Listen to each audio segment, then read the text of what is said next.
చాలా మంది మాట్లాడుతున్నారు సూపర్ 6 ఉంది, అమలు చేయడం లేదని.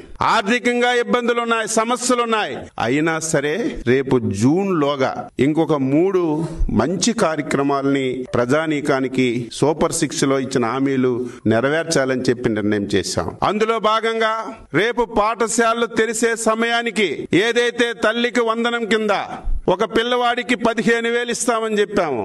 అదే విధంగా ఎంతమంది పిల్లలుంటే అంతమంది పిల్లలకి, ఒకరున్నా, ఇద్దరున్నా, ముగ్గురున్నా రేపు స్కూల్స్ రీఓపెనింగ్ సమయానికి తల్లికి వందనం కింద వారి అకౌంట్ లో డబ్బులేసి స్కూళ్లు తెరచడానికి ఈ రోజు పొలిట్ బ్యూరో నిర్ణయం తీసుకున్నాం. అదే విధంగా రైతులకి అన్నదాత సుఖీభవ కింద కేంద్ర ప్రభుత్వంతో కలిపి 20,000 రూపాయలు ఇస్తామని స్పష్టంగా హామీలు ఇచ్చాం. చాలా ఇబ్బందులున్నాయి, సమస్యలున్నాయి. కానీ ఇచ్చిన హామీ నెరవేర్చాలి కాబట్టి రేపు కేంద్ర ప్రభుత్వం మేలో ఇచ్చిన జూన్ లో వాళ్ళు ఇన్స్టాల్మెంట్ ఇస్తే ఆ ఇన్స్టాల్మెంట్ తో కలిపి రాష్ట్ర ప్రభుత్వం కూడా అన్నదాత సుఖీభవ కింద ఈరోజు రైతులకి డబ్బులు ఇవ్వాలని నిర్ణయం చేశాం. ఈ రోజు మత్స్యకారులు ఉన్నారు.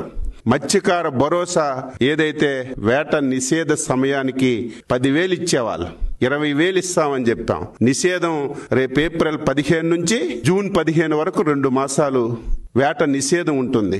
ఏప్రిల్ 15 ముందే ఇస్తామన్నటువంటి 20,000 మత్స్యకారుల కిందకి భరోసా కింద ఇవ్వాలని చెప్పి నిర్ణయం చేశామని చెప్పి తెలియజేస్తున్నాను. చాలా కార్యక్రమాలు ఈరోజు ఎవరైతే రిటైర్డ్ అయినటువంటి మిలిటరీ ఉద్యోగుల కార్పొరేషన్ అన్నాం, అది పెట్టాం.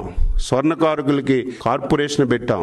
దాదాపుగా 60-70% హామీలన్నీ కూడా నెరవేర్చాం.